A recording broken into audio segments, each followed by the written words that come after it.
What's up, everyone? My name is Joe Cox, and thank you for tuning in to Joe C. Cox Photo. As always, we do have a new plant for the video. Second, this is an unscripted video. And third, this video will cover my own personal experiences and workflows, so there will be some things included, some things excluded. Today's video is very exciting and definitely very useful. We're going to be covering how to use a multi-light setup in your photography. So, can't do that here. Let's go ahead and get on over to the studio. All right, guys, welcome back to the studio for the second video now. So again, today we are covering a multi-light guide, and I've got 1, 2, 3 different lights, which are all playing very important roles for us here. But to kind of cover what we are shooting today, I do have a Burt's Bees facial cleanser as our subject. It's on a little bit of yellow paper because I thought the color just worked nicely with the existing colors already on the packaging. And then we are shooting on a black background just to kind of give that white bottle a nice bit of contrast. So again, multi-light guide. Each of our lights is playing a different role in lighting our subject. So the light that we have behind our subject is acting as what we call a rim light.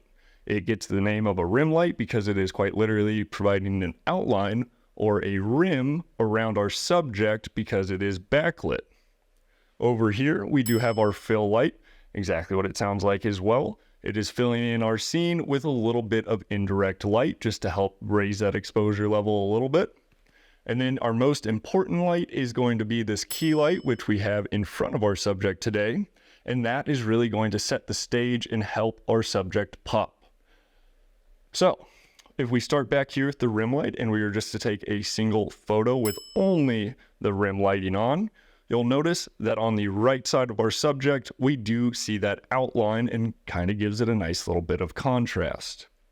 If we were to shoot with only our fill light, you'll notice that it's not really properly displaying our entire scene, but it again does help boost that exposure a little bit. If we were to take just a photo with our key light, you'll notice it's not super great looking, but it is providing the main source of light and really getting our subject to pop. When we combine all three, that's where the magic really starts to happen and we get a very unique looking photo. So you can see with all three in play that our subject does have that little bit of outline on the right side.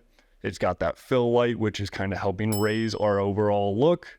And then we do have our key light, which is shining in and really setting the scene for us today. Hey you, yes you, quick interruption to your video.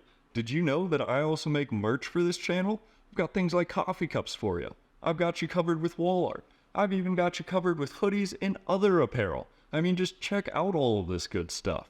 So not only are your purchases going to supporting this channel and helping others become more educated on photo and video, but a portion of those proceeds also get donated to the Simplify and America's Fund.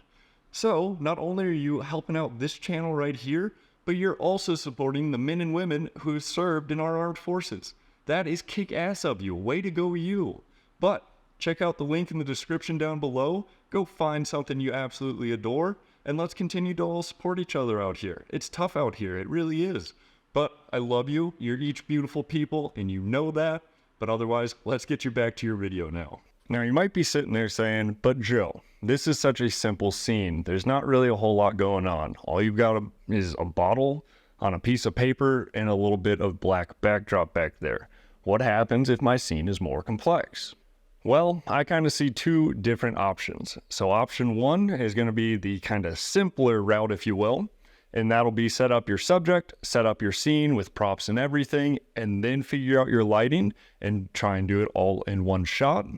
Option two, though, is basically taking a few different photos and making a composite. So what I mean by that would be exactly what we did here, where we have our subject all set up, get that photo with our lighting how we want it, then add in some props and everything, change up our lighting a little bit so it all kind of looks congruent. And then at the end of that, when you have 1, 2, or maybe 3 photos, you add them all together and make that composite image. But it really just depends what you're more comfortable with and what works for you. Sometimes you might have to go through option 2 and take those extra steps, kind of adding on piece by piece and then making that composite image. Other times it might be a little bit of a simpler scene, or it just works out with lighting that you can do it all in one shot. So the options are really up to you with whatever you're more comfortable with. But let's go head back to the office real quick. I do want to leave one more note.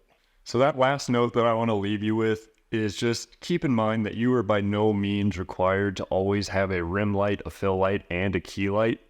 And most oftentimes your key and your rim might be the same thing, where your key light is behind your subject acting as a rim light, and maybe you've got two fill lights in front of it to make sure that everything just looks nicely lit up and even.